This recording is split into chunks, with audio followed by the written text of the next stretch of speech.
और एक्टोपिया कार्डिस। तो एक एमसीक्यू आपके सामने, कैपली पढ़िएगा। Which of the following statement regarding aorta is correct? Option A, it originated at left pulmonary vein. The thoracic aorta become the abdominal aorta at the level of umbilicus.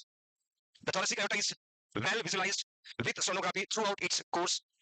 It originated at the left ventricle. बोलना नहीं है, बोलना नहीं है। हाँ बेटा, it's very good. Sit down. हाँ जी, which is the correct answer? A. How? Aorta correct statement है। A में लिखा it originated at left pulmonary vein. Left pulmonary vein left atrium में enter करती है। Sit down. हाँ बेटा, A B C D. Very good. Sit down. हाँ जी, D D सभी बोले? हाँ, ओके फाइन। डी में क्या लिखा है? It originated at the left ventricle से मैंने आपको पढ़ाया था सिस्टमिक सर्कुलेशन, है ना? जस्ट रिमेंबर, मैंने आपको हार्ट के 4 चैम्बर बताए थे। This is your heart, we have 4 chamber, right atrium, right ventricle, left atrium, left ventricle. Left ventricle से ब्लड किस में एंटर करता है? आयोटा में। किस में एंटर करता है? आयोटा। तो इट ओरिजिनेटेड का मतलब होता है स्टार्ट होना। कहां से स्टार्ट होता है बच्चों? Left ventricle. कहां से होता है? Left ventricle. Okay fine, now the next one more MCQ, बहुत इजी है। A normal abdominal aorta in adult patient should measure less than dash centimeter in diameter. मैंने वो चीज आपको लिखवाई थी, लेंथ और विड्थ। आई होप कि आप सही आंसर को आइडेंटिफाई कर पाए। Less than 1 centimetre, less than 3 centimetre, less than 5 centimetre, less than 6 centimetre. Which is the correct one? A B C D. C, that is exactly कितना था? अब देखिएगा, आपने 2 पढ़ा और एमसीक्यू इस फॉर्मेट में पूछ लिया, है ना? तो हमें वहां प्रेजेंस ऑफ माइंड रखना है कि मैंने कहा था 11 सेंटीमीटर लॉन्ग आपका एब्डोमिनल आयोटा होता है और 2 सेंटीमीटर विड्थ होता है। और यहाँ पर इन्होंने एमसीक्यू में पूछा कि लेस देन कितना होगा, तो लेस देन कितना लिखना है जी। तो शॉर्टली एक बार रिवाइज करता हूं, कल आपको आयोटा पढ़ाया था, उसके बाद कैरी करते हैं। आयोटा की सबसे फर्स्ट ब्रांच को क्या बोलते हैं बच्चों? Ascending aorta, then arch of aorta, then that is arch of aorta, then descending aorta. कौन सा बच्चों? डिसेंडिंग। डिसेंडिंग के 2 पार्ट पढ़ा हमने, एक था थोरेसिक और सबसे लॉन्गेस्ट कौन सा है? Abdominal aorta. Can you tell me which the aorta responsible to supply blood to the heart? Heart को blood supply कौन करा है? Which is the aorta responsible to supply blood to brain? Arch of. Which is the aorta responsible to supply blood into kidney? Abdominal. Very good. फिर last class में हमने layers of heart को start किया। अच्छा, एक दो बातें मैं आपसे शेयर कर रहा हूं। अभी आपकी क्लास को 2 दिन हुए, आज थर्ड डे में मेरे पास दूसरा केस आ गया कि सर जो पढ़ा रहे हैं वो समझ में नहीं आ रहा है। डायरेक्ट मुझे नहीं कहा है और मेरे से होगा ही नहीं। आई थिंक अभी तक कुछ पढ़ा ही नहीं हमने, सिर्फ हमने पढ़ा कि हार्ट क्या होता है, ब्लड वेसल्स क्या होती है, लेयर्स कितनी होती है। आपको पढ़ने के लिए माइंडसेट चाहिए। अभी आपका टाइम 3 to 7:30 है, बहुत जल्दी 2 to 7:30 होने वाला है, प्लस 1 a week 9 to 7 होने वाला, बता देता मैं। 1 a week 9 to 7, सुबह 9 बजे से शाम को, because we have only 4.5 month, not such हमारे पास 4.5 महीने, और हम कोशिश करेंगे उस 4.5 महीने में मैक्सिमम आपका सिलेबस कंप्लीट करवाएं। तो थोड़ा डाइजेस्टिव सिस्टम का पावर बढ़ाओ, अभी डाइजेस्ट नहीं होगा 5-5 7 घंटे, थोड़ा सब्र रखें, खुद को टाइम दीजिएगा, खुद पे भरोसा रखिएगा। और पहला पेपर जब हो जाता है, एक मॉडल पेपर हो जाता है, दूसरा पेपर हो जाता है, तब आपको पता चलेगा कि मैं एग्जैक्टली कहां हूं, है ना? क्या जो एमसीक्यू आप पढ़ के आओगे, रट के आओगे, याद करके आओगे, और टेस्ट में मिलेंगे, है ना? टेस्ट में मार्क्स कितने आते हैं, तब आपको रियलिटी पता चलती है। 1 या 2 दिन में यदि हम डिसाइड कर लें, तो कल भी मैंने कहा था हम सब आइंस्टीन बन जाते हैं और नर्सिंग ऑफिसर बने होते, आने की जरूरत नहीं होती है। तो थोड़ा खुद को टाइम दीजिएगा, थोड़ा हार्डवर्क करिएगा, बहुत ज्यादा चीजें एक साथ करने की ट्राई मत करना। और आपको मैं बता दूं, आपके आसपास सलाहकार बहुत मिलेंगे, ये पढ़ ले, ये बुक लिया, ये टेस्ट कर ले, ये वैसे कर ले, कोई मतलब नहीं है। आपके पास जो कंटेंट है उसको अच्छे से पढ़ो, जिस सब्जेक्ट का कंटेंट है सब्जेक्ट टीचर से डिस्कस करो। फिर भी कोई प्रॉब्लम है, आप सीधे मेरे पास आ जाओ, बट थोड़ा सा खुद को टाइम दीजिएगा, ठीक है? आज खाना अभी तो नहीं हुआ, हाँ? और इसका असर दिखना नहीं चाहिए, ध्यान रखना क्लास में। क्या खाया बच्चों? अच्छा बना? अच्छा बना? नहीं बना? अगले 15 दिन और मेहनत करो, फिर मुलाकात अच्छे खाने के साथ, है ना? 15 डेज और मेहनत करना। ओके, लेयर्स को मैं एक बार अच्छे से रिवाइज करता हूं, कल स्टार्ट किया था हमने।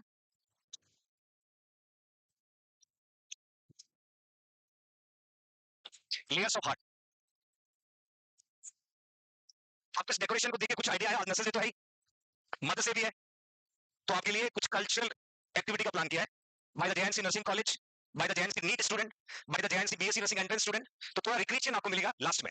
अभी हम अच्छे से पढ़े थे, लास्ट में आज के एंडिंग क्लास में 1 घंटा 1.5 घंटे का एक अच्छा प्रोग्राम रखेंगे, जिसमें जेएनसी पूरी टीम होगी, सारे जेएनसी के टीचर्स होंगे, नीट के टीचर्स होंगे, तो एक थोड़ा सा आपको रिक्रिएशन थेरेपी मिलेगा और अच्छे अच्छे प्रोग्राम आपको देखने को मिलेगा, ठीक है?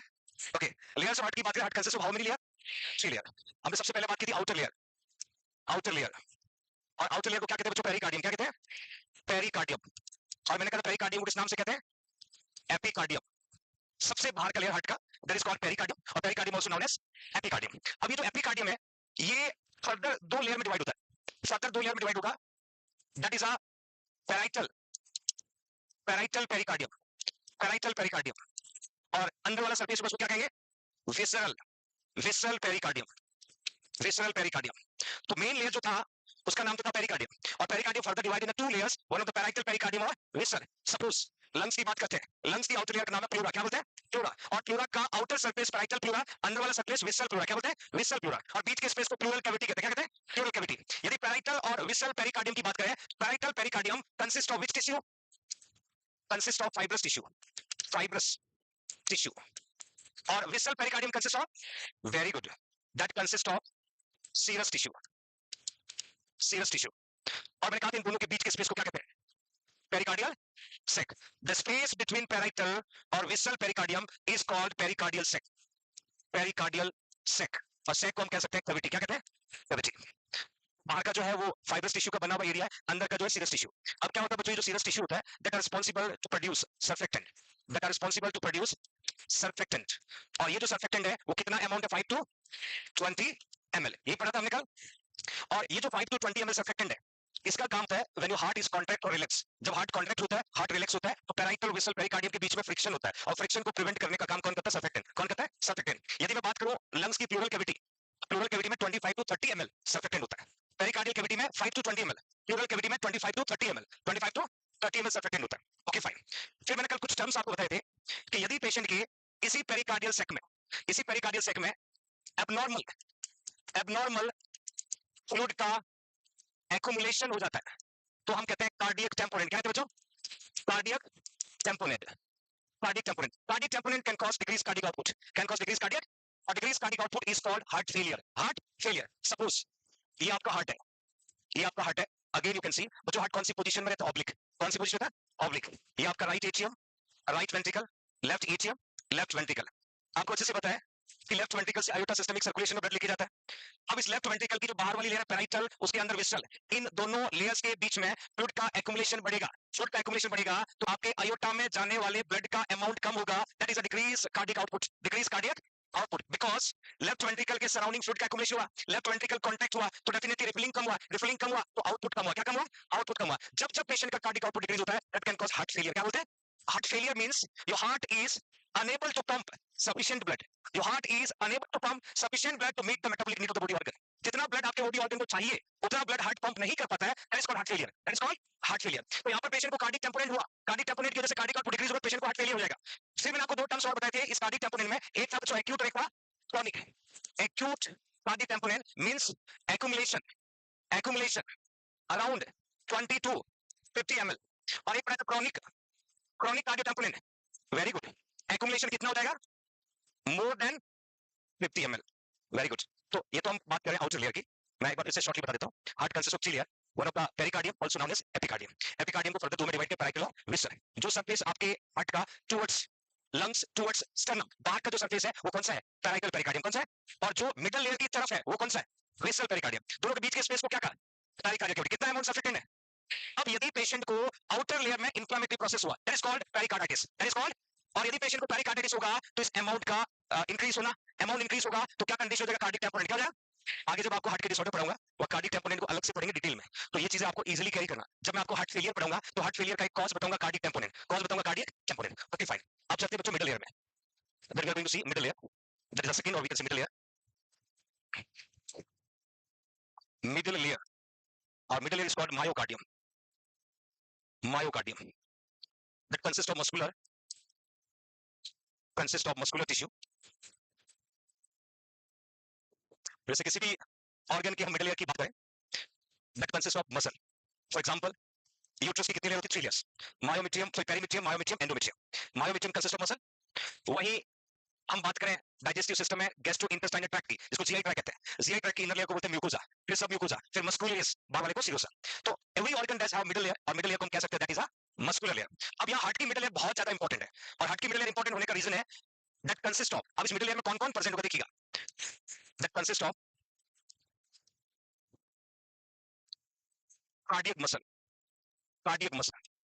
वो आपसे को पूछते कि हार्ट की जो मसल्स होती है इसको कार्डियक मसल कहते हैं। कौन सी लेयर में लोकेटेड होता है? Middle layer. कहां लोकेटेड होता है? Middle layer. तो मिडिल लेयर के अंदर एक कार्डियक मसल होगा। कार्डियक मसल के अलावा blood supply, blood supply, that means आपको याद है ascending aorta, राइट और लेफ्ट कोरोनरी आर्टरी। अब ये कोरोनरी आर्टरी ब्लड को लेकर के जो हार्ट की टूवर्ड्स जा रही है, कौन से लेयर में ट्रेवल करेगा? Middle layer. कौन से लेयर में ट्रेवल करेगा? Middle layer. भाई सबसे हट का बाहर का सरफेस है पेरिकार्डियम, बीच का सरफेस है मायोकार्डियम, और मायोकार्डियम के अंदर मैंने कहा कार्डियक मसल लोकेटेड होता है, और मायोकार्डियम में कौन लोकेटेड होता है? ब्लड सप्लाई, मतलब आपकी ब्लड वेसल्स। आ रहा समझ में? इसके अलावा जो मिडिल लेयर की बात करें, lymphatic supply, lymphatic supply, lymphatic supply का मतलब lymphatic vessels, lymphatic vessels. Lymphatic supply के अलावा nerve supply, nerve supply.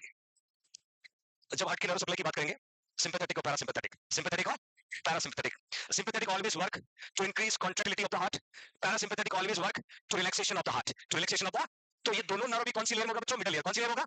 Middle layer. इसके अलावा conduction system, conduction system of heart, conduction system of heart में आता है SA node, AV node, bundle of His frequency fibre, SA node, AV node, bundle of His frequency fibre, plus इसके अलावा glands. आप लोग endocrine system पढ़ते हैं, आपको मैं बता दूं आपका हार्ट जो है वो दो हार्मोन को सिक्रीट करता है। एक का नाम है ANP, atria natriuretic peptide, जो एटीएम से सिक्रीट होता है। एक का नाम है VNP, ventricular natriuretic peptide. आगे डिटेल में पढ़ाऊंगा बच्चों आपको। ANP which is secreting from the atria, VNP which is secrete from the ventricle. तो हार्ट में भी दो तरीके के हार्मोन सिक्रेट होते हैं, दोनों हार्मोन का अलग अलग काम है। एएनपी वेसोडाइलेशन का काम करता है, वीएनपी हार्ट को स्ट्रेच करता है during heart failure. Let I will discuss. तो मिडिल ईयर की जब भी हम बात करेंगे तो बहुत इंपॉर्टेंट बच्चों, जिसमें कार्डिक मसल होती है, जिसमें ब्लड सप्लाई होती है, जिसमें लिम्फेटिक सप्लाई होती है, जिसमें नर्व सप्लाई होती है, जिसमें कंडक्शन सिस्टम आपको अच्छे से पता हो, SA node, AV node, bundle of frequency fiber, और conduction system are responsible to run your heart. Conduction system ही आपके हार्ट को चलाता है, और कंडक्शन सिस्टम को चलाने का काम करता है सिंपैथेटिक और पैरा सिंपैथेटिक नर्व। तो कंडक्शन सिस्टम आपके हार्ट के मिडिल लेयर में लोकेटेड होता है। ग्लैंड्स, अपर और लोअर चैम्बर के दोनों हार्मोन जो है इन्हीं ग्लैंड से सिक्रीट होता है। तो आपका मिडिल लेयर बहुत इंपॉर्टेंट है, that consist of many things, cardiac muscle, blood supply, lymphatic supply, nerve supply, conduction system है glands. Understand everyone? Okay fine. Now third one, that's a endocardium, endocardium,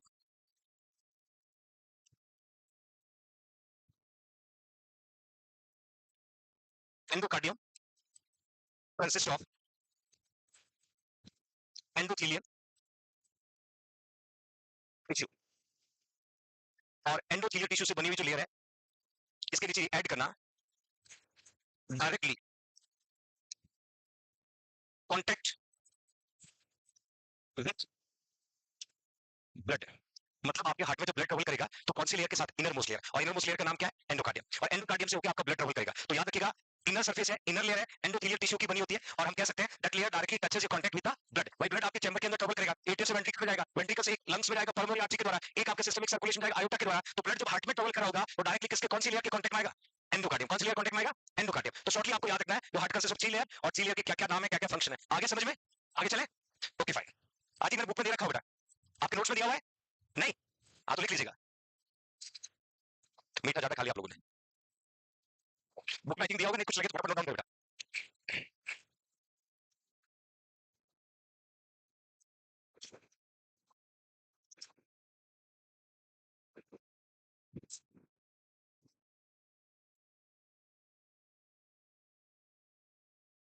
चले? Okay now next, external feature of the heart, जिसमें लिखा है कि apex, base, three surface, three border. और यहाँ apex और base दोनों बहुत इंपॉर्टेंट बच्चों, एग्जाम के पर्पज ऑफ व्यू से, that you can see everyone, the structure of heart, that's your heart, right atrium, right ventricle, left atrium, left ventricle. अब इस हार्ट के स्ट्रक्चर की हम बात करें तो लेफ्ट वेंट्रिकल जो है that are responsible to make apex. क्या बनाएगा बच्चों? Apex. And both atrium are responsible to make this. Heart के स्ट्रक्चर को आप देखोगे तो हार्ट के स्ट्रक्चर का जो वेंट्रिकल है, वेंट्रिकल में सिर्फ अकेला वेंट्रिकल है, that is left ventricle, are responsible to making apex. और एटीएम में दोनों एटीएम रिस्पांसिबल है, are responsible to make this. जैसे हमने मेंशन किया है, ध्यान से देखिएगा, टॉनिकल शेप होता है, that is your apex, formed by the left ventricle. ये एमसीक्यू बनता है बच्चों एग्जाम में कि लेफ्ट वेंट्रिकल क्या बनाता है? अपेक्स बनाता है। और सबसे मजेदार बात है, at the fifth intercostal space about 9 centimetre होता है अपेक्स का लोकेशन। यहां तक लिख लीजिएगा, फिर मैं आगे आपको समझाता हूं।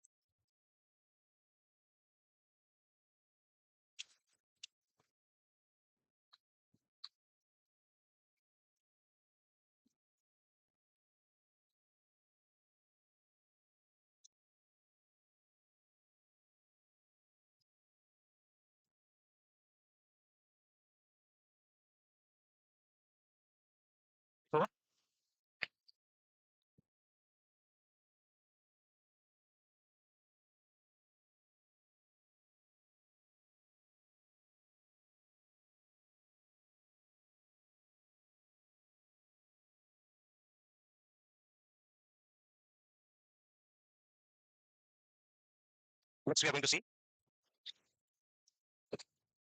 यहाँ पर दो बहुत इंपॉर्टेंट एमसीक्यू बनेंगे अपेक्स पे. Suppose that is your right lungs, that is your left lungs. How many lungs we have?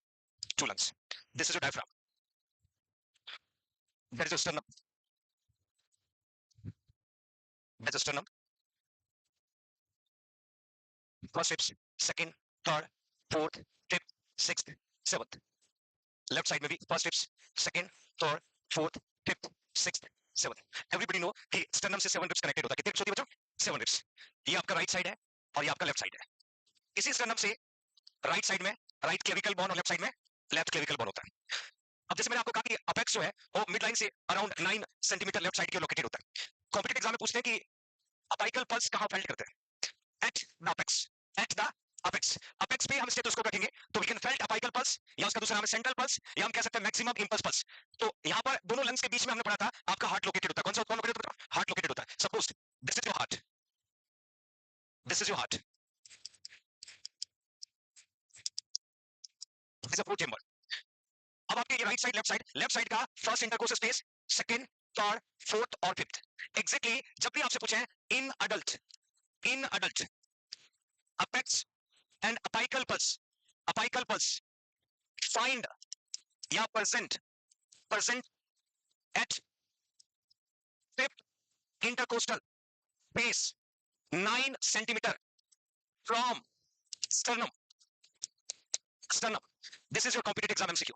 ध्यान से समझिएगा. इन अडल्ट में जब भी आपको पूछेंगे कि अडल्ट में अपाइकल पल्स और अपेक्स दोनों का नाम लिख रहा हूं. Apex the place where we can put a stethoscope. Apex वो जगह है जहां से अपाइकल पल्स को सुनते हैं. अपेक्स कहां लोकेटेड था? अभी मैंने कहा लेफ्ट साइड में. लेफ्ट साइड कहा था fifth intercostal space. Mid line से कितना था? 9 सेंटीमीटर लेफ्ट की ओर. तो मैंने लिखा है अपेक्स और अपाइकल पल्स फाइंड और present of the fifth intercostal space 9 centimeter from the sternum. और ये किस तरफ होगा बच्चों? Left side. अब यह एक वेरिएशन है. कभी कभी एग्जामिनर क्या करेगा,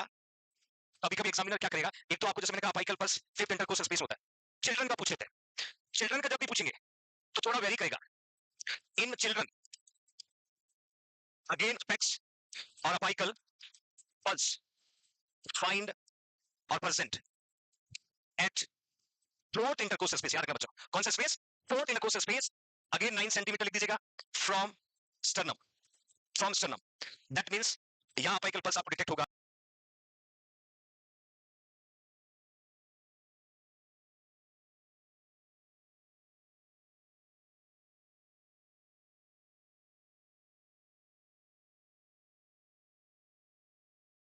ग्रुप नहीं दिया होगा तो किसका लिखना? अडल्ट का. कोई एज ग्रुप नहीं दिया होगा तो हमें डाटा हमेशा किसका लिखना होता है बच्चों? अडल्ट का. यदि आपसे डायरेक्टली पूछे कि अडल्ट में तो fifth intercostal space left side से अराउंड 9 सेंटीमीटर, और चिल्ड्रन में फोर्थ इंटरकोस्टल स्पेस लेफ्ट से अराउंड 9 सेंटीमीटर. दोनों में से कोई एज ग्रुप मेंशन नहीं है. और सीधा पूछे अपेक्स लोकेटेड या to find out apical pulse, तो सीधा लिखना फिफ्थ इंटरकोस्टल स्पेस. क्या लिखोगे? Fifth intercostal space. आगे समझ. और स्टार लगा के लिखना तो दोनों एग्जाम में. अभी हम अपेक्स पढ़ रहे हैं, उसके नीचे दोनों को लिख लीजिएगा. एक तो मैंने ऑलरेडी आपको बता दिया.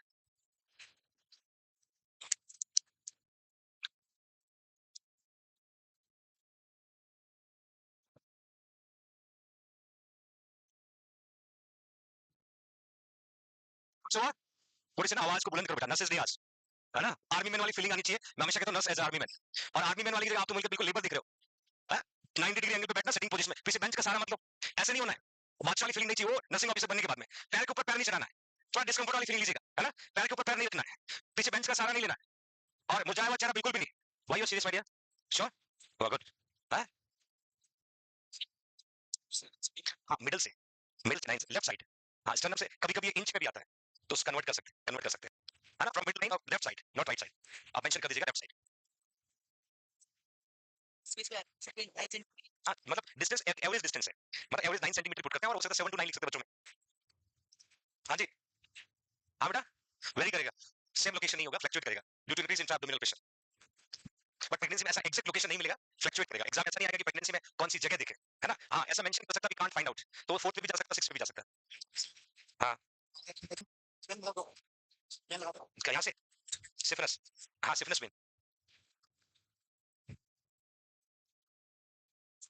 लिख लिया सभी ने? ओके.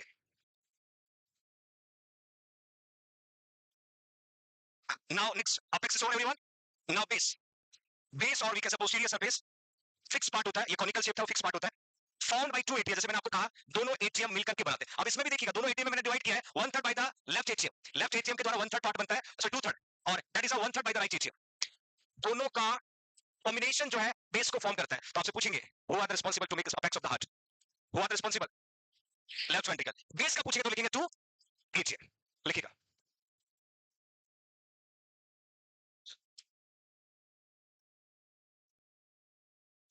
आपको हमेशा यूट्यूब पे कहता हूं कि हमें 4 चैम्बर याद नहीं करने, क्लास में आज हम 4 चैम्बर पढ़ेंगे, है ना। उन चैम्बर में कई सारे माइनर माइनर चीजें हम लर्न करेंगे। चैम्बर का प्रेशर क्या होता है, चैम्बर की साइज क्या होती है, कौन सा ब्लड आके वहां पर एम्प्टी होता है, that we are going to see. आज संडे में सी सर बड़ा साइकेट्रिक, है ना, कुछ ज्यादा ही बड़े अच्छे अंदाज में पढ़ाए थे सर। हर संडे को मिलेंगे सर आपको, और जल्दी मैं संडे में एक दिन अली सर को भी लेके आ रहा हूँ, एक दिन आशीष सर को भी लेके आ रहा हूँ, तो बीच में जितने भी सीनियर टीचर उनसे मुलाकात होगी। और एक और सरप्राइज मैं पेंडिंग था उसको भी जल्दी रिलीज करते हैं, है ना। बुलंद आवाज की धनी शर्मा जी, है ना, तो सबको मौका मिले, सबको आना चाहिए। Okay fine. आप लोगों को शायरी बहुत पसंद है, क्यों? सारे टीचर को शायराना बना दिया है। इनसाइड ऑफ स्ट्रक्चर की बात करें, वी हैव 4 चैम्बर और 4 मसल वॉल।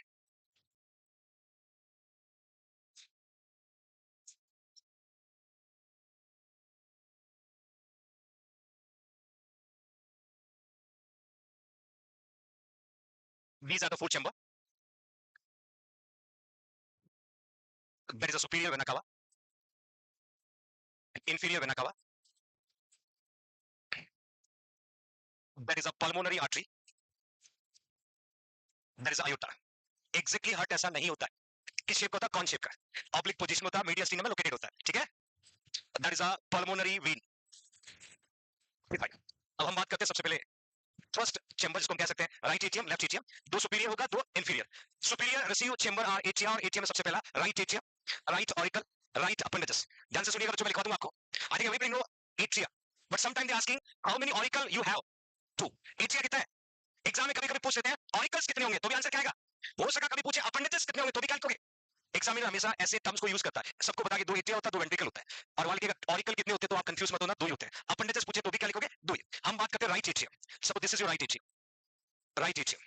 अब आप देख पा रहे होंगे राइट एट्रियम एक तो ब्लड रिसीव करता है सुपीरियर वेना कावा से, दूसरा ब्लड रिसीव करता है इंफीरियर वेना कावा से। ऑलमोस्ट हम इस चैम्बर को कह सकते हैं सुपीरियर चैम्बर। चैम्बर का मेन काम है ब्लड को कलेक्ट करना from the upper extremities, from the lower extremities. Upper extremity से कौन लेके आ रहा है, superior vena cava, lower extremity से कौन लेके आ रहा है, इंफीरियर वेना कावा। तो एक तरीके का ये चैम्बर जो इसको हम रिसीवर चैम्बर कह सकते हैं, ये सुनो। तो अपर एक्सट्रीमिटी से ब्लड को रिसीव कर रहा है सुपीरियर वेना कावा के द्वारा आ रहा है, लोअर एक्सट्रीमिटी से जो ब्लड को रिसीव कर रहा है इंफीरियर वेना कावा के द्वारा आ रहा है, और that chamber is known as right atrium, right auricle, right appendices. Clear everyone. अब इस चैम्बर का प्रेशर जो है वो जानना बहुत जरूरी है। पहले मैंने यहाँ पर मेंशन किया है अराउंड 2 to 3 mm इसकी थिकनेस होती है, 15 to 30 mm of Hg systolic blood pressure. You know systolic और डायस्टोलिक, अभी आप फंडामेंटल में पढ़ेंगे। सिस्टोलिक ब्लड प्रेशर और डायस्टोलिक ब्लड प्रेशर।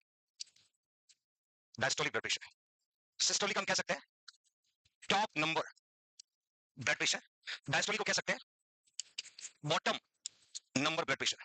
टॉप का मतलब ऊपर वाला, बॉटम का मतलब नीचे वाला। हम जब फर्स्ट ईयर में यही तो सोच रहे हैं, ऊपर वाला 120, नीचे वाला 80। फिर सेकंड ईयर में सिस्टोलिक 120, डायस्टोलिक 80। थर्ड ईयर में सिस्टोलिक 120, डायस्टोलिक 80। ऐसे सीखे ना हमने, है। तो याद रखना सिस्टोलिक का मतलब टॉप नंबर। और इवन हम कह सकते हैं during activity of heart, heart क्या कर रहा है, कॉन्ट्रैक्ट हो रहा है, एक्टिविटी कर रहा है, तो वो प्रेशर जब हार्ट एक्टिविटी कर रहा है इसको कह सकते हैं during rest of heart.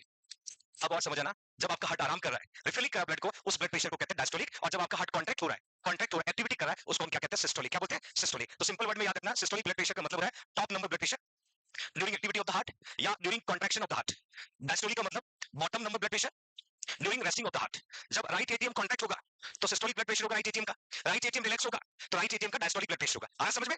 Okay, अब आप देखिएगा systolic blood pressure 15 to 30 mm of Hg। Exactly क्या होता है बच्चों, जब आपका राइट एटीएम कॉन्ट्रैक्ट होगा तो blood eject into the right ventricle. Blood किसमें इजेक्ट होगा, right ventricle. When the right ATM is contracted, blood ejected into the right ventricle. तो जब राइट एटीएम कॉन्ट्रैक्ट हो रहा है तो उसका सिस्टोलिक ब्लड प्रेशर कितना होगा, 15 to 30 mm of Hg। और जैसे ही राइट एटीएम कॉन्ट्रैक्ट हुआ, ब्लड राइट वेंट्रिकल में चला गया तो राइट एटीएम तो खाली हो गया। अब इसको रिफिल होने के लिए क्या होना पड़ेगा, रिलैक्स। क्या होना पड़ेगा, और जैसे ही रिलैक्स होगा तो diastolic blood pressure 3 to 8 mm of Hg, 3 to 8 mm of Hg। याद रखिएगा जब आपका राइट एटीएम रिलैक्स है, ब्लड रिफिल हो रहा है, उस समय आपके राइट एटीएम का diastolic blood pressure 3 to 8 mm of Hg consider होता है। हमेशा कॉन्ट्रैक्शन के समय ज्यादा, रिलैक्सेशन समय। तो आपसे एग्जाम में पूछ सकते हैं कि राइट एटीएम का सिस्टोलिक ब्लड प्रेशर या राइट एटीएम का डायस्टोलिक ब्लड प्रेशर या राइट एटीएम की थिकनेस कितना होता है, तो आप लिखना 2 to 3 आया समझ में? तो राइट एटीएम के बाद हमारी एंट्री राइट वेंट्रिकल में होगा, बट पहले हम बात करते हैं अपेंडिक्स और ऑरिकल का। तो राइट एटीएम के बाद राइट वेंट्रिकल। अब आप देखिएगा, राइट एटीएम से राइट वेंट्रिकल, आगे में लिखा वेंट्रिकल जो है क्रिस्टेंट शेप होता है। एक हिंदी का वर्ड लिखा है ना? पढ़ पाए हो? इंग्लिश वाला पढ़ लीजिएगा। अर्ध चंद्र मतलब चांद के आधा आकार जो होता है ना, चंद्रमा का आधा आकार, इसको सेमी लुनार बोलते हैं। क्या बोलते हैं? Semilunar. तो that is a right ventricle, we can say crescent shape का होता है। The pressure thickness 4 to 5। Right ventricle pressure में सिस्टोलिक यहां पर भी 15 to 30 है बच्चों, 15 to 30 है। डायस्टोलिक थोड़ा वेरी करेगा, 4 to 12, 4 to 12। राइट एटीएम का डायस्टोलिक कितना था? 3 to 8, 3 to, और यहां पर 4 to 12। जैसे ही राइट वेंट्रिकल कांटेक्ट होगा तो ब्लड किसमें इंजेक्ट होगा? Pulmonary artery. तो जैसे ही राइट वेंट्रिकल कांटेक्ट हुआ, ब्लड पल्मोनरी आर्टरी में एंटर हुआ। जब ब्लड पल्मोनरी आर्टरी में एंटर हुआ तो आपका प्रेशर कितना था? 15 to 30, 15 to, लिखवा दूंगा, जल्दीबाजी मत करो। हाँ, बड़े बदमाश, मतलब लिखने पे पूरा ध्यान है। आप ऐसे 2 in 1 मत बनिए, अभी बहुत टाइम है। ये हम लोग सारांश क्लास में जब पढ़ेंगे ना, तब 2 in 1 बनना, आप सुनना भी लिखना भी अभी सब रखिएगा। और ये जितने माइनर चीजें मैं शेयर कर रहा हूँ, it will helping to coming Tuesday test. इसलिए बहुत ध्यान दीजिएगा। मैंने पेपर का पैटर्न बता दिया है, जो पढ़ा रहा हूँ सीधा नहीं पूछ रहा, आसपास पूछूंगा। अभी मैंने आते ही यहाँ से पूछा कि अब्डोमिनल अयोटा का डायमीटर, मुझे पता आप पढ़ के आओगे 2 सेंटीमीटर, है ना? तो यहाँ मैंने पूछा लेस देन कितना होता है, हो सकता है कभी पूछ लूं मोर देन कितना होता है ना? तो you should try to learn properly. आप लिख लीजिएगा।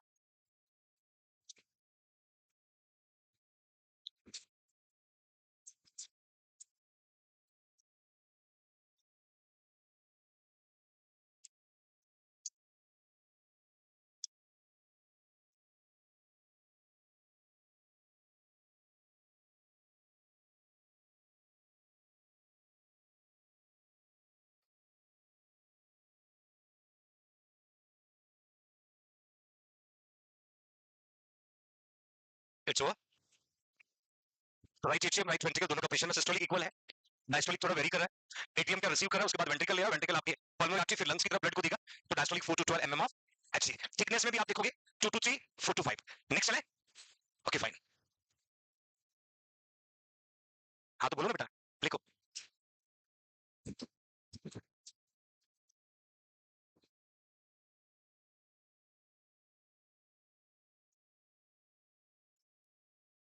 नेक्स्ट क्या है?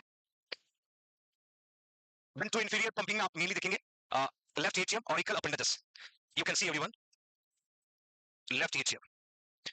और लेफ्ट एट्रियम जो है उसका थिकनेस भी लगभग 2 to 3 mm है। एंड प्रेशर जो है एक average pressure 8 to 12 mm of HD. जो सिस्टोलिक और डायस्टोलिक दोनों का एवरेज प्रेशर लिख रहा हूं मैं, इसका कोई पर्टिकुलर प्रेशर सिस्टोलिक और डायस्टोलिक मेंशन नहीं है। तो एवरेज प्रेशर आपसे पूछे कि लेफ्ट एटीएम का, तो 8 से 12 mm of HD. It receive blood from the lungs through for pulmonary vein. Definitely ये जो पल्मोनरी आर्टरी थी, ये ब्लड ले जाके लंग्स को देती है। This is your right lungs, that is your left lungs. तो पल्मोनरी आर्टरी नंबर में कितना दिख रहा है? 2। कितना दिख रहा है? 2। अब लंग्स का काम है ब्लड को प्यूरिफाई करना। प्यूरिफाई करने के बाद में लंग्स से जो ब्लड वापस पहुंच रहा है वो 4 वेन्स के द्वारा जा रहा है बच्चों, 4 veins. This is your pulmonary vein. Pulmonary vein number में कितनी है? 4। आर्टरी कितनी थी? 2। लंग से ब्लड को प्यूरिफाइड किया, प्यूरिफाइड करने के बाद में पल्मोनरी वेन ने ब्लड को लेफ्ट एटीएम में डिलीवर किया, और लेफ्ट एटीएम में डिलीवर करने के बाद ब्लड आपका लेफ्ट वेंट्रिकल में जाएगा, जो लिखा मैंने कॉनिकल शेप। और अब सबसे इंपॉर्टेंट चैम्बर जो है इन चारों में, वो आपका लेफ्ट वेंट्रिकल है। पहले समझिए बच्चों, बहुत सारा एमसीक्यू बताऊंगा आपको यहाँ पर। मैंने कहा थिकनेस लिखा 10 to 15 mm।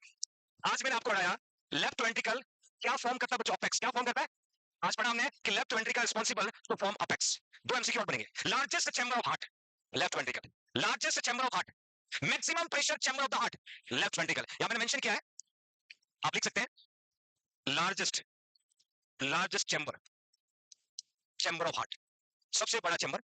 फिर आप लिख सकते हैं maximum pressure, maximum pressure chamber, सबसे ज्यादा प्रेशर। आपको याद है बच्चों, मैं कहा था systemic circulation also known as greater circulation, है ना? सिस्टमिक सर्कुलेशन कहां से स्टार्ट हुआ था और कहां खत्म हुआ था?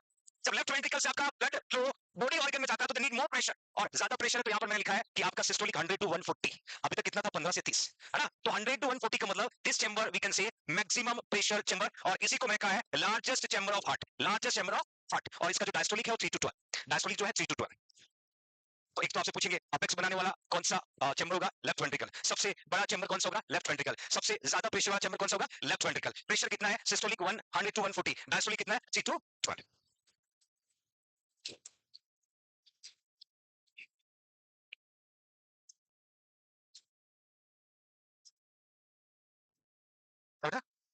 लेफ्ट एग्जैक्टली नहीं, average 8 to 12, minimum to maximum. मैं लिखा ना 8 to 12 mm of average pressure, minimum 8 और maximum 12। It's over, everyone.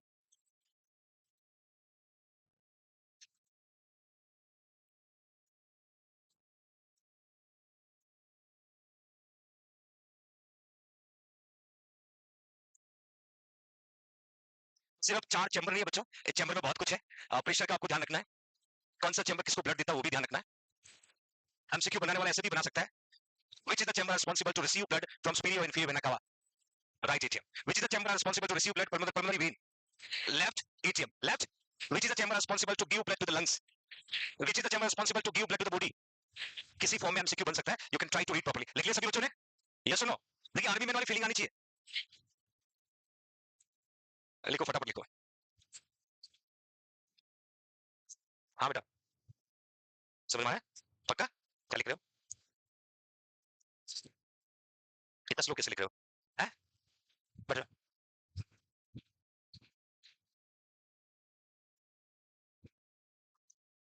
okay, now next we are going to see there's a wall of the heart. How many walls? 4 walls. Walls कितने होते हैं? 4. Chamber कितने? Abdomen में quadrat कितने होते हैं? 4. Fine. We have 4 walls. Again, you can see.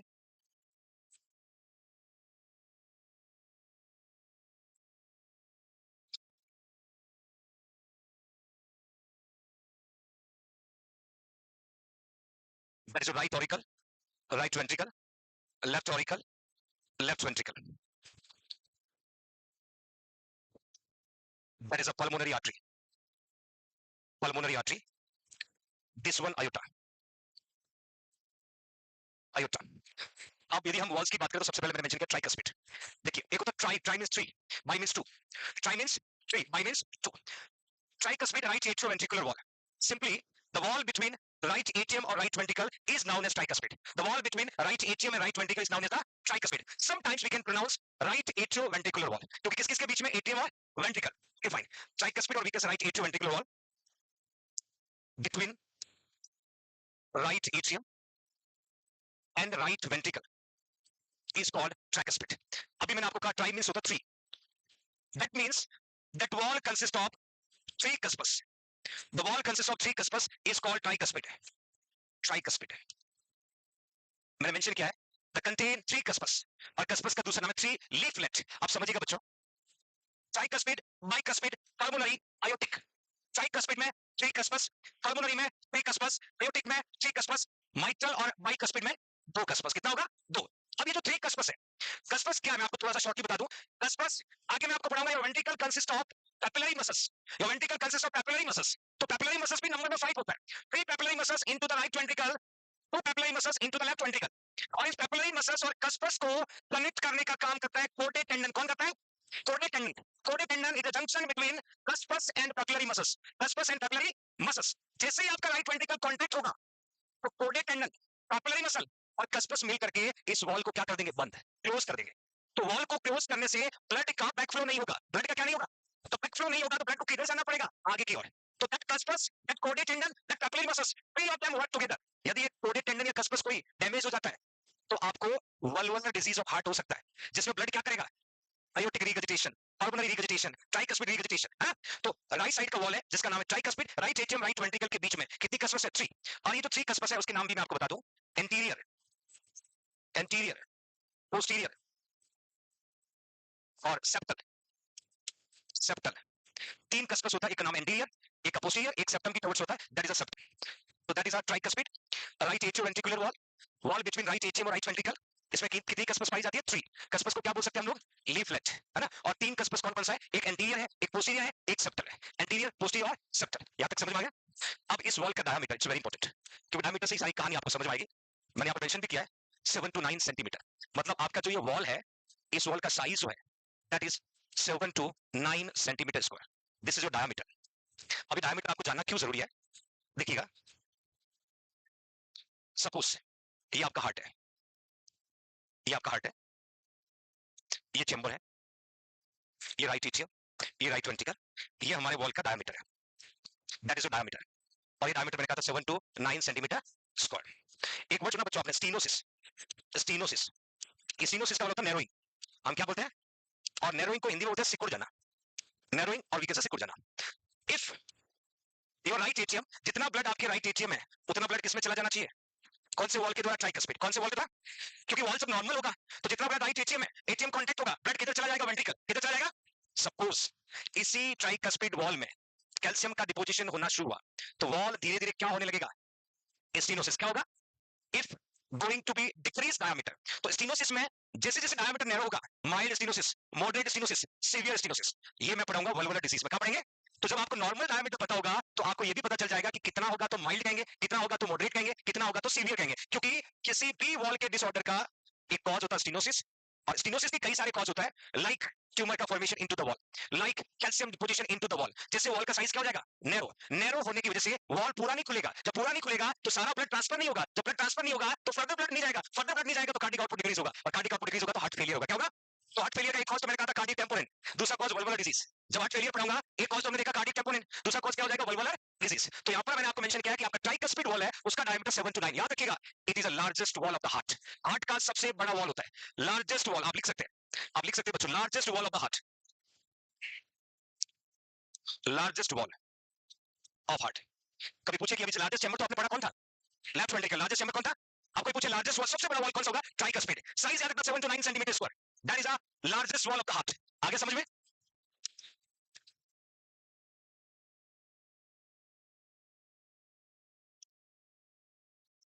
Okay fine, next carry करते हैं बच्चों, that is a mitral, left atrio ventricular wall, और वी कैन से बाइकस्पिड। अब इस तरफ देखिएगा, लेफ्ट एट्रियम, लेफ्ट वेंट्रिकल, और दैट हैव टू कस्पस, इसका नाम है बाइकस्पिड। बाइकस्पिड। एक और नाम है लेफ्ट एट्रियो वेंट्रिकुलर, और सबसे मजेदार नाम माइट्रल वॉल सुना होगा बच्चों, mitral valve. Mitral valve, left atrio ventricular wall, bicuspid valve. Bicuspid हमने इसलिए कहा दैट कंसिस्ट ऑफ टू कस्पस। कितनी कस्पस है? ट्राइकस्पिड हमने इसलिए कहा दैट कंसिस्ट ऑफ थ्री कस्पस। अब ये bicuspid mitral left atrio ventricular wall between between left atrium and left ventricle, left atrium and left ventricle, that is called mitral valve. इसके साथ एक और ऐड करना बच्चों, नीचे लिखना, नीचे स्पेस होगा आपकी नोटबुक में, वहां लिखना मोस्ट कॉमन फॉल्टी वॉल, मतलब जो सबसे ज्यादा खराब होने वाला वॉल है। फॉल्टी वॉल पूछ रहे हैं, most common faulty valve of the heart, तो भी आपको आंसर क्या लिखना? Mitral valve. क्या लिखोगे? हमेशा नहीं पढ़ते कि left side heart failure are more common than right side heart failure, right side के comparison left side more common होता है, तो आपको ये भी याद रखना लेफ्ट साइड जो वॉल है बिटवीन लेफ्ट एट्रियम और left ventricle, that's a mitral valve, left atrio ventricular, और we can say bicuspid wall between left atrium और लेफ्ट वेंट्रिकल। अब यहां मैंने कहा दो कस्पस है, और दो में आप लिख सकते हो एंटीरियर और पोस्टीरियर, इसमें आप मेंशन कर सकते हो बच्चों एंटीरियर, और दूसरी कस्पस का नाम है पोस्टीरियर। राइट साइड में मैंने एक ऐड किया था, दैट्स एंटीरियर और पोस्टीरियर, वी हैव टू कस्पस। इसका डायमीटर होता है 4 to 6 centimetre, 4 to 6 centimetre square, ये आपको याद रखना है। वॉल का साइज बहुत इंपॉर्टेंट है, वॉल के कस्पस साइज तभी आपको आगे समझ में आएगा जब मैं आपको S1 साउंड पढ़ाऊंगा, लब साउंड। तो ये दोनों समझ में आ गया? Tricuspid, bicuspid. Tricuspid consists of how many cusps? Bicuspid consists of how many? Two. Okay. Which is the largest wall? What is the size? 7 to 9 cm. Which is the most common faulty wall? Mitral wall. तो right side में right atrio ventricular, left side में left atrio. एक advance और मैं आपको बताना चाहता हूं, जब भी हम हार्ट के नॉर्मल साउंड पढ़ेंगे, lub, dub, S1, S2, S1 always indicate closure of atrio ventricular wall, right? और जब भी हम S1 साउंड सुनेंगे, आगे पढ़ाऊंगा बच्चों, S1 साउंड का दूसरा नाम है लब साउंड। क्या नाम है? लब साउंड। लब साउंड जब भी हम सुनेंगे ये इंडिकेट करता है closure, closure of atrio ventricular wall, और एट्रियो वेंट्रिकुलर में राइट भी आता है और लेफ्ट भी आता है। Closer of atrioventricular wall that indicate by the S1, or we can say lub sound. S1 or lub sound. That's a normal sound of the heart. Lub is normal, S1. Lub is normal, S2. S3, S4. They're going to be abnormal. They're going to be abnormal. तो आपको clear हो गया बच्चों tricuspid और bicuspid की कहानी? Three कस्पस और to कस्पस। Okay, next carry करते हैं बच्चों। Now next one. Pulmonary wall, or we can say semilunar. Pulmonary wall, or we can say semilunar. That is a pulmonary wall. Pulmonary wall. और इसका एक और नाम है सेमीलुनार। देखिए ये वर्ड बार बार आएगा बच्चों। सेमी मतलब क्या होता है? हाफ। लुनार का मतलब होता है चंद्रमा। सुना है? चांद देखा? चांद, मेरा चांद, चांद देखा है? और चांद कभी तो पूरा दिखता है, कभी आधा। आप चांद देखा होगा? नहीं तो नर्सिंग ऑफिसर बनने के बाद देखना, शादी के बाद देखना। हाँ, उस समय आपको तजुर्बा होगा कि चांद की वैल्यू क्या है, अभी नहीं समझोगे। तो मेरा कहने का पर्पज है, कंप्लीट मून जो है लुक्स लाइक दैट, और इसी को जब हम हाफ करते हैं तो that is a half. Half moon को बोलते हैं सेमी, सेमी लुनार। क्या बोलते हैं? तो ऑलमोस्ट ये दोनों जो वॉल है उनका शेप सेमिलुनार होता है, इसलिए हम इसको कहते हैं सेमिलुनार वॉल। कई बार सुनते हैं ना कि पल्मोनरी और aortic valve is also known as semilunar. क्या बोलते हैं? तो semi means half, lunar means चंद्रमा, है ना? कंप्लीट जो आपका मून होता है, कंप्लीट जो चंद्रमा होता है उसके हाफ शेप के जैसा दिखता है पल्मोनरी भी और आयोटिक भी, इसीलिए इन दोनों वॉल का दूसरा नाम है सेमिलुनार वॉल। आगे समझ में? सेमिलुनार। तो पल्मोनरी वॉल और we can say semilunar valve की हम बात करें, that is consist of three cusps, three cusps, 1 2 और 3। या थोड़ा वेरिएशन है बच्चों, एक होगा राइट कस्पस, एक होगा लेफ्ट कस्पस और एक होगा एंटीरियर कस्पस। अभी तक मैंने आपको राइट लेफ्ट एंटीरियर की बजाय एंटीरियर पोस्टीरियर सेप्टल बताया। यहां पर थोड़ा वेरिएशन करा है कि pulmonary valve also known as semilunar valve that contain three cusps, three leaflet, right cusps, left cusps और एंटीरियर कस्पस। उससे पहले वाले में मैंने तीन जो बताए थे वो आपको मैंने एंटीरियर, पोस्टीरियर और सेप्टल पढ़ाया था। इधर दो बताए वो एंटीरियर और पोस्टीरियर थे। तो यहां थोड़ा वेरी करा है, राइट कस्पस, लेफ्ट कस्पस और एंटीरियर कस्पस, ये तीनों किसमें होता है? Pulmonary wall. किसमें होता है? Pulmonary wall. Okay fine. अभी आपको मैंने जैसे लार्जेस्ट वॉल बताया, that is the smallest wall, smallest wall, smallest valve of the heart, और जिसका डायमीटर जो है that is 2.0 centimetre square, 2.0 centimetre square. ये सबसे छोटा वॉल है, सबसे छोटा वॉल चारों में। We consider smallest valve of the heart semilunar और we can sorry pulmonary valve. Pulmonary valve is known as smallest valve, 2.0 centimeter इसका साइज। अभी 7 to 9 हमने पढ़ा लार्जेस्ट, तो पल्मोनरी वॉल को हम कहेंगे स्मॉलेस्ट वॉल। कितने कस्पस होते हैं? 3 कस्पस, साइज कितना? 2.0 सेंटीमीटर स्क्वायर। तो लार्जेस्ट और स्मॉलेस्ट को डिफरेंशिएट कर सकते हो। लार्जेस्ट किस किस के बीच में? और पल्मोनरी वॉल जो है between right ventricle and pulmonary artery, pulmonary artery, right ventricle and pulmonary artery, इन दोनों के बीच का वॉल। ये आपका राइट वेंट्रिकल है, ये आपका पल्मोनरी आर्टरी है, और दोनों के बीच के वॉल को हमने पल्मोनरी वॉल या सेमिलुनार वॉल कहा है, जो 2.0 सेंटीमीटर स्क्वायर डायमीटर का होता है, और हम कंसीडर करते हैं smallest valve of the heart. Okay fine. Now next one, aortic. Again लिखा semilunar aortic wall. This is the aortic wall. That is the aortic wall. Aortic wall. आप देख पा रहे होंगे किस किस के बीच में बच्चों? लेफ्ट वेंट्रिकल और aorta. Between left ventricle and aorta. इधर लेफ्ट वेंट्रिकल है और बाहर aorta है, दोनों के बीच के वॉल को हमने कहा aortic wall. Aortic wall. और that also consists of three cusps. इसमें भी तीन कस्पस होती है. Again right, again left and posterior cusps. वह एंटीरियर था या पोस्टीरियर, ये फर्क है। राइट लेफ्ट दोनों में, इस तरफ एंटीरियर कस्पस था, यहाँ पर posterior कस्पस।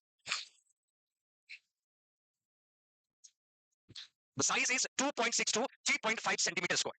The size is 2.6 to 3.5 centimeter square. So how many wall we have? 4. सबसे छोटा कौन सा है? सबसे बड़ा? What is the name of the wall between left ventricle और aorta? Aortic wall. Aortic wall. What is the name of the wall between left atrium और left ventricle? Bicuspid. कौन सा? What is the name of the wall between left atrium और left ventricle? Again bicuspid. मुझे पता right side चले गए होंगे, है ना? Again bicuspid, है ना? लेकिन सभी है। तो ये बात हो गई 4 चैम्बर की और 4 वॉल की। नेक्स्ट कुछ टर्म्स इसमें लिखा सेप्टी।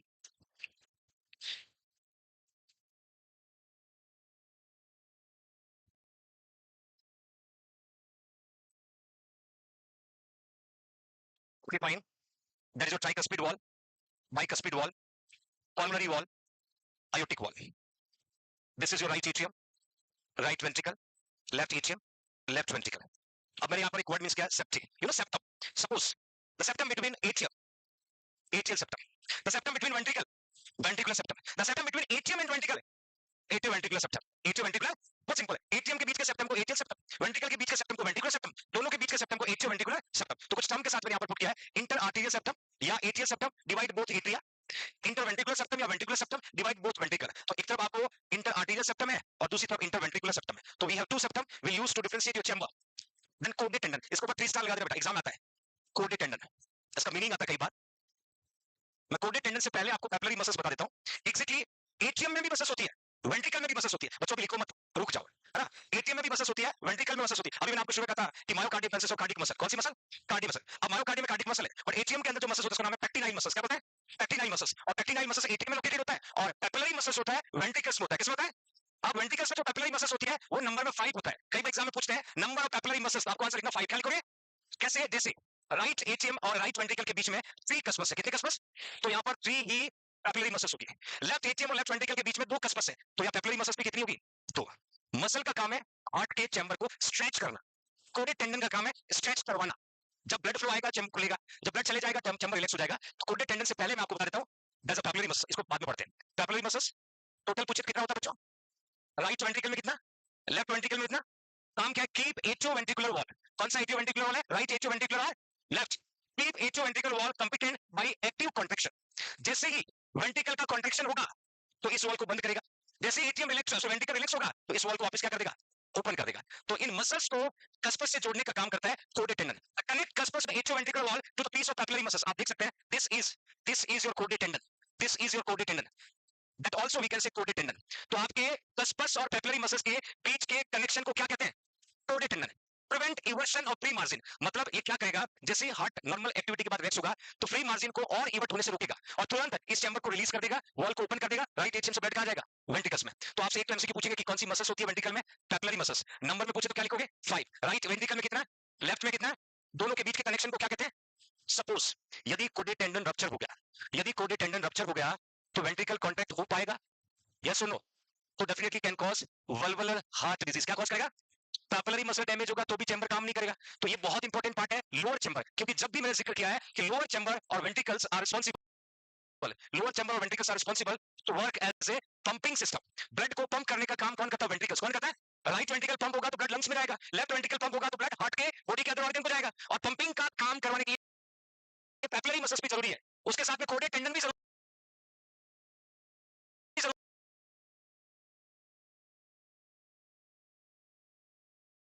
है, और पुरकंजी फाइबर भी जरूरी है, वो कंडक्शन सिस्टम में पढ़ाऊंगा आपको, आप लिख लीजिएगा।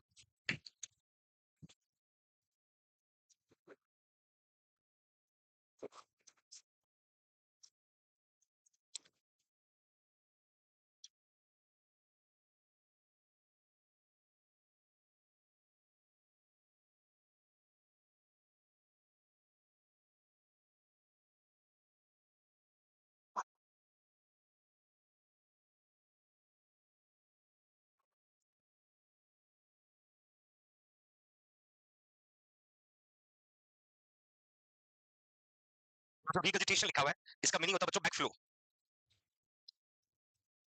कभी कभी शादी का खाना खा के आते हैं ना और कोई आकर के पीछे से टाइट हग कर ले और पेट को दबा दे तो खाना सीधा बाहर, या ऐसे झुक करके कोई काम करना पड़े या कोई मुर्गा बना दे, है ना? क्योंकि स्टोमक की कब्जे से आज काफी बच्चों को रिस्क हो सकता है रिगजिटेशन का। रिगजिटेशन का होता है बैक फ्लो, किसी भी वॉल में हो सकता है, ब्लड वापस अपना वेंट्रिकल से एट्रियम में चला जाता है। एक फोटो दिखाता हूं आपको, ध्यान से देखिएगा। ये एक चैम्बर का फोटो है, अभी हम बात करते हैं कोडेड टेंडन का। देखिए फ्यूचर नर्सिंग ऑफिसर्स, ये लेफ्ट वेंट्रिकल है, ठीक है। ये दो पैपिलरी मसल्स 1 और 2, मैंने कहा था लेफ्ट वेंट्रिकल में कितनी मसल्स होती है? 2। ये कोडेड टेंडन है, दिस वन, दैट वन, और ये कस्पस वाला एरिया है। अब इस कस्पस वाले एरिया को इन दो पैपिलरी मसल्स के साथ जोड़ने का काम कौन करता है? अब ये यदि ब्रेक हो गया, कनेक्शन ब्रेक हो जाएगा, और कनेक्शन ब्रेक होगा तो वॉल्स प्रॉपर काम नहीं करेंगे और पेशेंट को ब्लड जो है ना वो वापस कहां चला जाएगा? एट्रियम में, है ना? वॉल क्लोज नहीं होगा तो ब्लड वापस हो जाएगा back flow, that can cause रिगजिटेशन।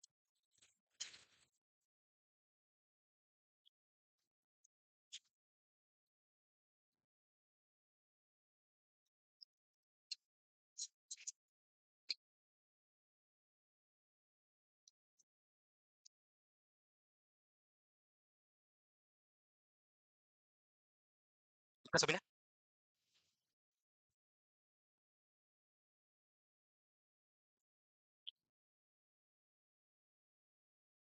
तो these are the muscles of ventricle. मैं आपको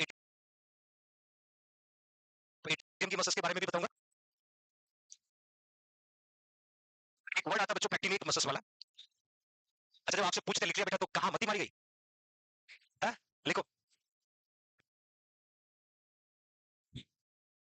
आप सोचे मेरे से कोई और बोल देगा।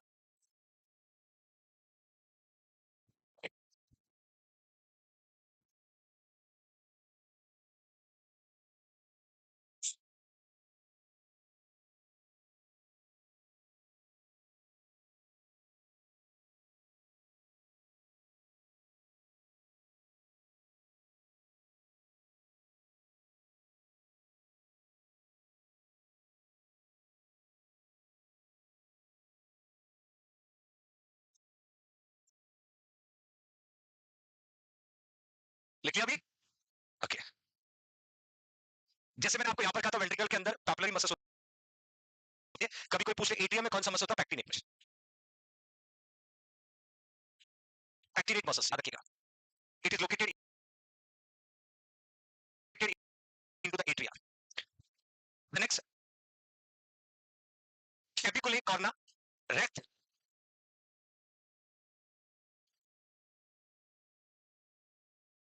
bundle, that will be also present in both atria.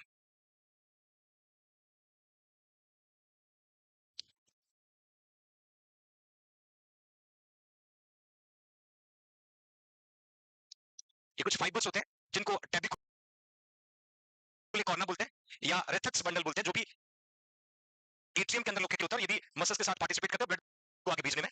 एक और वर्ड लिखा है coaptation, tight closure of the valve, specially valve cusps. ये कुछ टर्मिनोलॉजी एग्जाम में पूछ लेते हैं कि what do you mean by coaptation of aorta. तो tight closure of the aortic valve, coaptation of the pulmonary valve, किसी का भी पूछा जा सकता है. कोऑप्टेशन.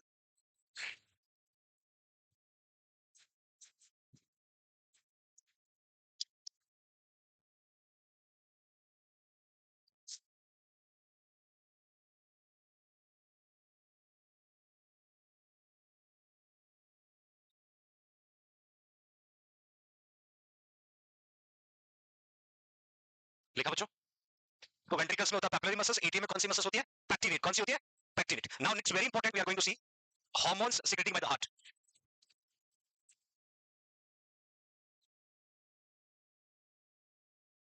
कौन से?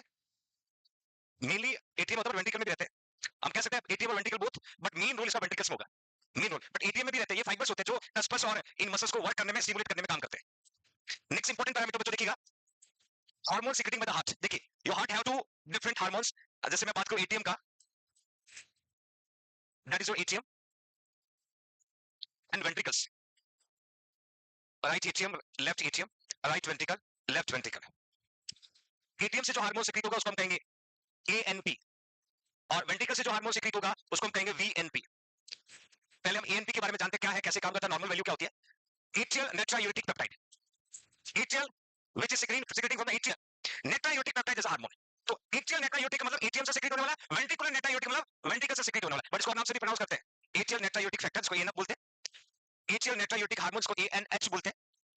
कार्डियोडाइलेंटिक, ये आता है एग्जाम में, कार्डियोडाइलेंटिक. एएनपी वीएनपी सभी को जानते हैं, ये वर्ड एग्जाम में पूछ सकते हैं. Cardiodilatic is a powerful vasodilator. अभी मत लिखिएगा, मैं लिखवा दूंगा बच्चों.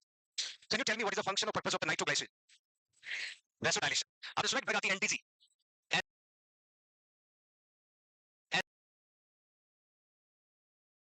NTG nitroglycerin, that's a nitrate जिसका काम है वेसोडाइलेशन. अब वेसोडाइलेशन की जरूरत कब पड़ती है? जब आपका वेसो कंस्ट्रिक्शन बढ़ जाता है. For example hypertension. यस और नो? यदि पेशेंट का ब्लड प्रेशर बढ़ गया तो ब्लड प्रेशर को कम करने के लिए वेसोडाइलेटरी ड्रग की जरूरत पड़ेगी, जिसमें हम लोग calcium channel blocker, beta blocker, even NTG, even angiotensin converting enzyme inhibitor, different kind of drugs का यूज करते हैं. तो ये जो हार्मोन है जिसका नाम है ANP, that work against hypertension, that work against. या फिर लिख सकते हैं एक हार्मोन का नाम सुना होगा, aldosterone. Aldosterone, can you tell me which is the hormone responsible to regulate sodium and potassium level? Aldosterone. Sodium और पोटेशियम के लेवल को रेगुलेट करने वाला हार्मोन कौन है? एल्डोस्टेरोन. सीक्रेट कौन करता है? Cortex, renal cortex. कौन करता है? एल्डोस्टेरोन भी कहीं ना कहीं वर्क करता है एज ए वेसोकॉन्स्ट्रिक्शन. तो उस हार्मोन के अगेंस्ट, मतलब वेसोडाइलेशन का काम कौन करता है? एएनपी. कौन करता है? जैसे मैंने मेंशन किया है, secrete by the heart cardiac muscle cell. Upper chambers को कहते हैं एट्रियम. बाय एट्रियल मायोसाइट, ये वो सेल है जो एट्रियम में लोकेटेड होता है, जिसके द्वारा हार्मोन का सीक्रेट होना होता है in response to the high volume या high blood pressure. Function homeostasis. Homeostasis का मतलब होता है कंसिस्टेंसी. होम्योस्टेसिस का मतलब होता है consistency, consistency of the body water, consistency of the sodium, consistency of the potassium और फैट. इन सब का आपके बॉडी में लेवल बनाए रखने के लिए ये हार्मोन काम करता है. जब हाइपोटेंशन होता है या हाइपरटेंशन होता है तो वॉल्यूम फ्लक्चुएट होता है. कौन होता है? या फिर इलेक्ट्रोलाइट फ्लक्चुएट होता है. तो इन सबको मेंटेन और होम्योस्टेसिस रखने का काम करता है ANP, by promoting renal excretion of the sodium, water and the stimulation of the vasodilation. ANP has exactly opposite of the aldo. Exactly क्या होता है?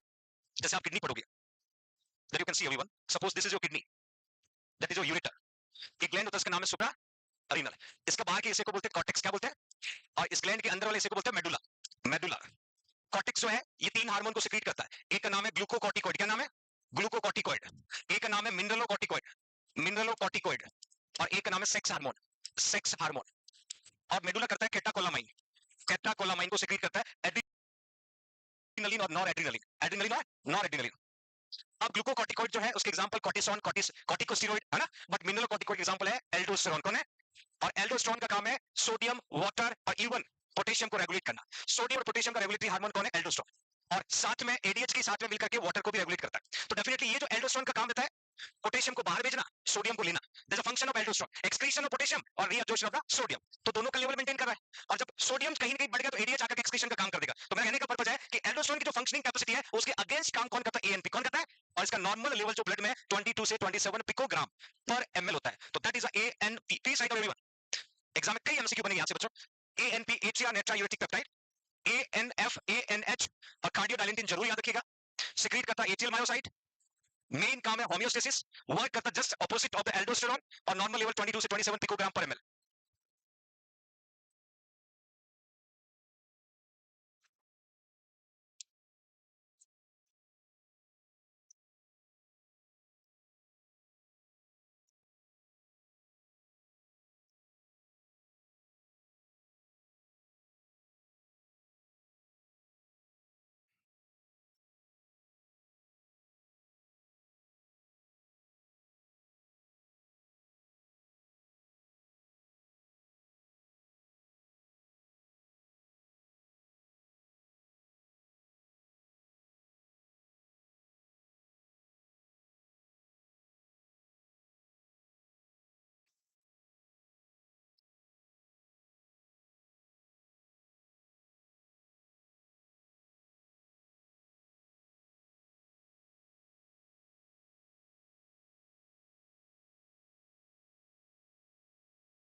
लिख लिया बच्चों?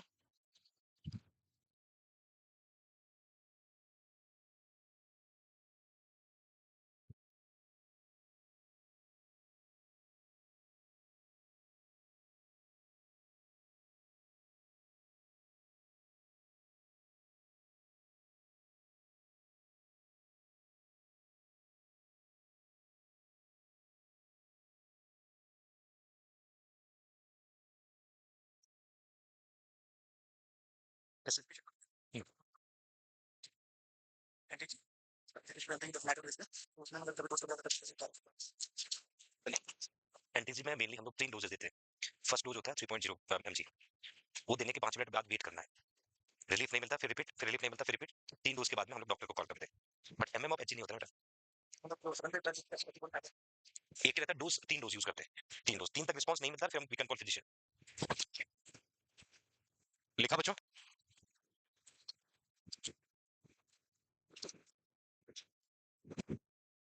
ल्यूटियम कौन सा हार्मोन सेक्रेट करता है? ANP, atria natriuretic peptide. और आपको ज्यादातर इस वर्ड को याद रखना है, कार्डियोडाइलेंटिन। नेक्स्ट चले? Okay fine. That's a VNP, ventricular natriuretic peptide. VNP definitely ventricle से सिक्रीट होगा। दूसरा नाम है ब्रेन नेट्रायोटिक पेप्टाइड, कभी-कभी बीएनपी बोलते हैं। ये भी cardiomyocyte in ventricle in response to the excessive stretching of the heart muscle. देखिए सपोज ये आपका वेंट्रिकल्स है, पेशेंट का लेफ्ट वेंट्रिकल काम करना बंद कर दिया, तो लेफ्ट वेंट्रिकल्स में ब्लड का अमाउंट बढ़ेगा, ब्लड का अमाउंट बढ़ेगा। जैसे जैसे ब्लड का अमाउंट बढ़ेगा वैसे वैसे वेंट्रिकल का साइज क्या होगा? तो वेंट्रिकल का साइज बढ़ेगा तो हार्ट स्ट्रेच होगा। क्या होगा? जब हार्ट स्ट्रेच हो रहा है तो स्ट्रेच होने में मदद करता है कौन सा हार्मोन? बीएनपी। तो ये स्ट्रेच कब होगा? When your heart is unable to pump. जब आपका हार्ट ब्लड को फर्दर पंप नहीं कर पा रहा है तो ब्लड का एक्युमुलेशन कहां पर हो रहा है? वेंट्रिकल में। कहां पर हो रहा है? तो वेंट्रिकल का जब एक्युमुलेशन बढ़ेगा तो वेंट्रिकल स्ट्रेच आउट होगा, स्ट्रेच आउट होगा तो किसका प्रोडक्शन बढ़ेगा? वीएनपी। किसका बढ़ेगा? जितना स्ट्रेच उतना प्रोडक्शन ज्यादा।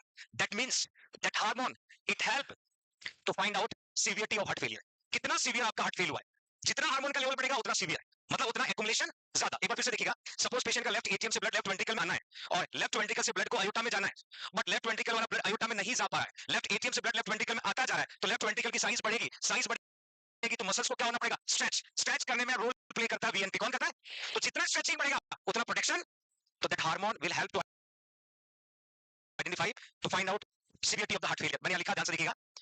Now you can see cardiomyocyte से रिलीज होता है, एक्सेसिव स्ट्रेच होता है हार्ट मसल, तब ये रिलीज होता है। लेस देन 100 पिकोग्राम, इसका मतलब आपको कोई heart failure, that means normal. अब हार्ट फेलियर होगा चैम्बर स्ट्रेच होगा, हार्मोन का प्रोडक्शन बढ़ेगा, 100 to 300 पिकोग्राम मतलब आपको हार्ट फेलियर प्रेजेंट है। और इसका लेवल बढ़ा 300 से ज्यादा तो माइल्ड कंडीशन, और इसका लेवल बढ़ा 600 पहुंचा मॉडरेट, और इसका लेवल बढ़ा 900 तो वी कैन से, तो एग्जाम में जब भी पूछेंगे which is the investigation will help to find out severity of heart failure, VNP क्या लिखोगे, VNP, to find out severity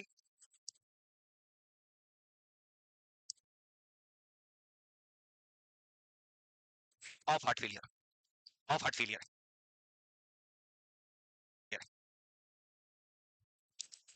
simply जैसे जैसे आपका हार्ट का स्ट्रेचिंग बढ़ेगा लेवल इंक्रीज होगा, लेस देन 100 पिकोग्राम को नॉर्मल कंसीडर करते हैं, please write fast fast, 100 to 300 picogram that will be normal, से थोड़ा सीवियर मतलब प्रेजेंट है, फिर 300 फिर 600 फिर 900,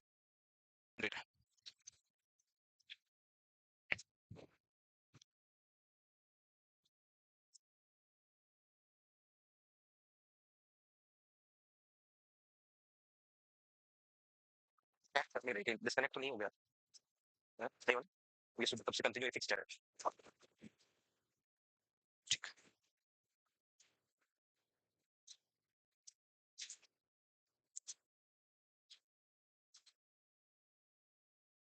नेक्स्ट और ऐड करिएगा, high BNP level more severe heart failure, if BNP is elevated, dyspnea due to congestive heart failure,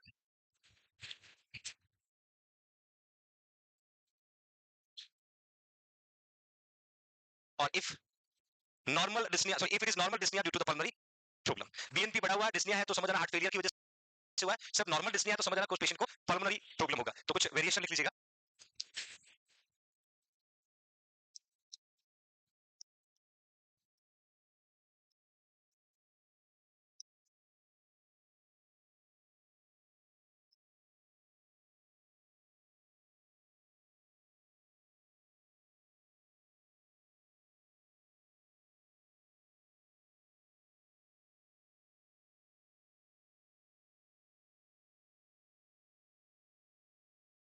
तो आपका हार्ट कितने हार्मोन को सीक्रेट करता है, 2, एटीएम, एएनपी, वेंट्रिकुलर, वीएनपी।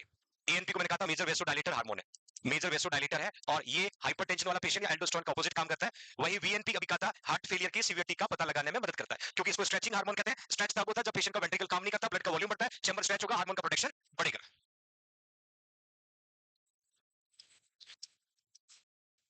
लिख लिया सभी बच्चों ने, तो दोनों हार्मोन की कहानी समझ में आ गई, ओके। नाउ एक टर्म्स है, तकायासु डिसऑर्डर, आयोटिक, हाँ लिखना है, तो लॉक लगा के बैठिए आप माउथ पे, लिखो लिखो बेटा,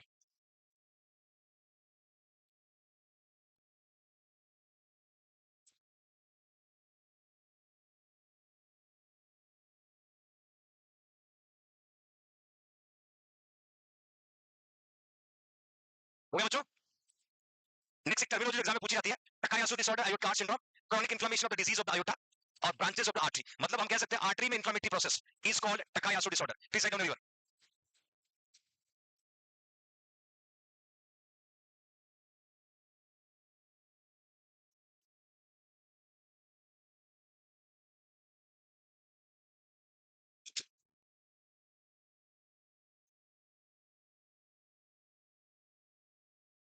नेक्स्ट बहुत इंपॉर्टेंट टॉपिक स्टार्ट करते हैं, कंडक्शन सिस्टम, ये लिख लिया सभी ने, conduction system of the heart, महाबदमाशी हो रही है अभी आपकी,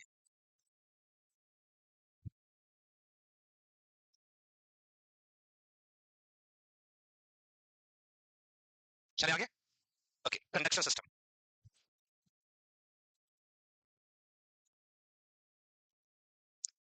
कंडक्शन सिस्टम को कैरी करने से कुछ टर्मिनोलॉजी है, लाइक ऑटोमेटिसिटी, ऑटोमेटिसिटी, ऑटोमेटिसिटी का मतलब ability to initiate electrical impulse, जैसे आगे हम पढ़ेंगे SA node, SA node, sinoatrial node, sinoatrial node, और एसे नोड क्या करता है, इंपल्स को इनिशिएट करता है, इंपल्स को इनिशिएट करता है मतलब जनरेट करता है, तो ये इंपल्स का जनरेशन हार्ट के फंक्शनिंग कैपेसिटी पर डिपेंड करता है, तो automaticity, ability to initiate electrical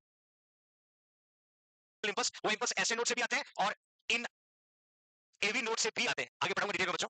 then then excitability, ability to respond on electrical activity, impulse का जनरेट हुआ और इंपल्स जनरेट होने के बाद जब इंपल्स एटीएम में रीच कर जाता है, द वर्क द एक्साइटेड, तो एटीएम क्या होने लगेगा, कॉन्ट्रैक्ट क्या होगा, कॉन्ट्रैक्ट। तो दूसरा जो टर्म है एक्साइटेबिलिटी, पहला ऑटोमेसिटी, ऑटोमेसिटी, दूसरा that we can say excitability, conductivity, ability to transfer impulse from the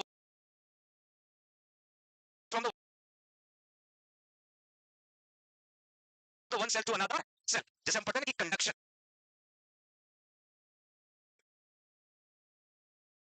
conduction conduction एक तरीके का हीट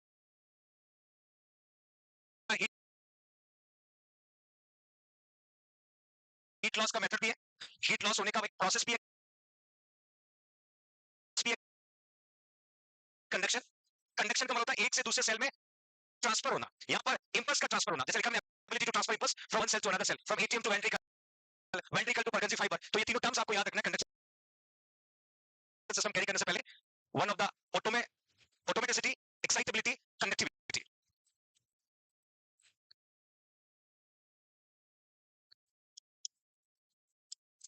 फटाफट लिख लीजिएगा।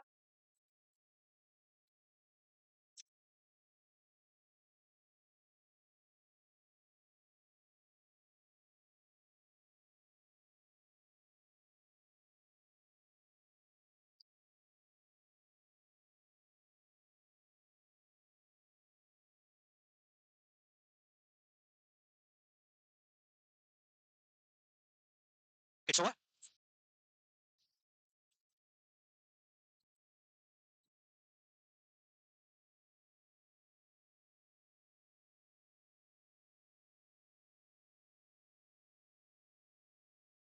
बेसिकली कंडक्शन सिस्टम का जो मेन काम होता है, that is network of specialized muscle cell found in the heart wall send signal to the rest of the heart muscle can cause contraction। आप याद करिएगा मैंने आपको middle layer of the heart की बात की थी, दैट इज अ मायोकार्डियम, और मायोकार्डियम में मैंने कहा था कौन लोकेटेड होता है, कंडक्शन सिस्टम।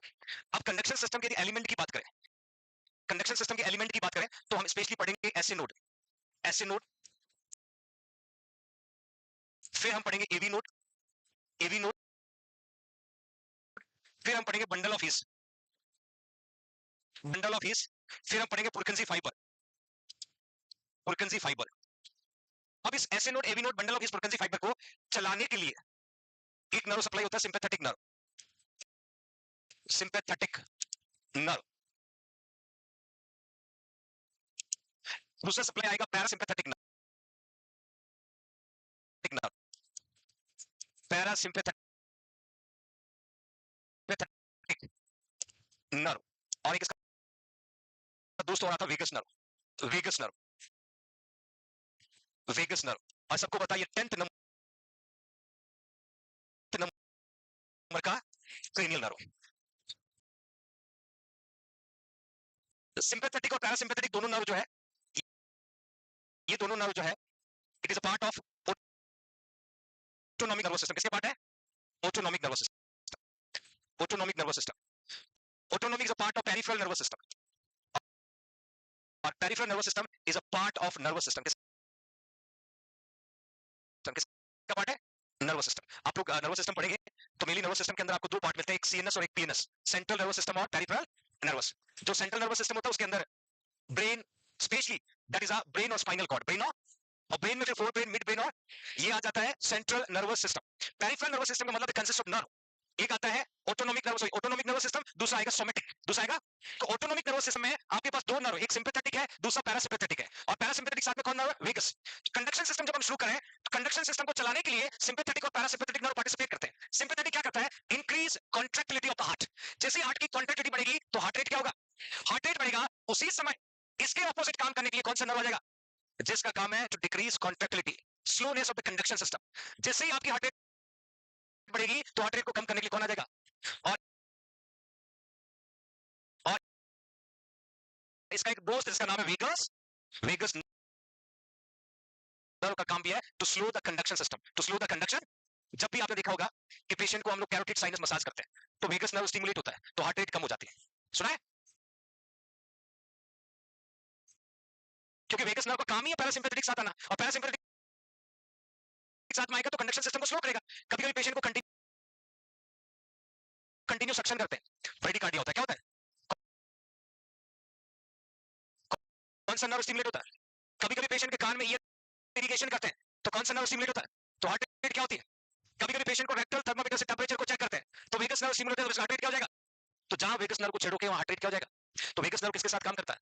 दोनों का काम है to slow the conduction system, to slow the conduction, और कंडक्शन सिस्टम को बढ़ाने का काम किसका है? सिंपैथेटिक। तो my dear future nursing officers, conduction system का मेन पर्पस है is a network of the specialized muscle cell found in the heart muscle और heart wall in the middle ear send signal to the rest of the heart muscle can cause contraction. If you want to write please write fast.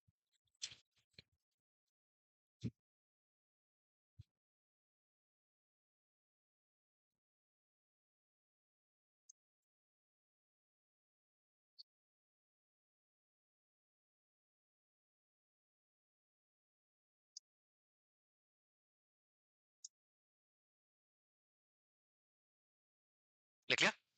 The next class.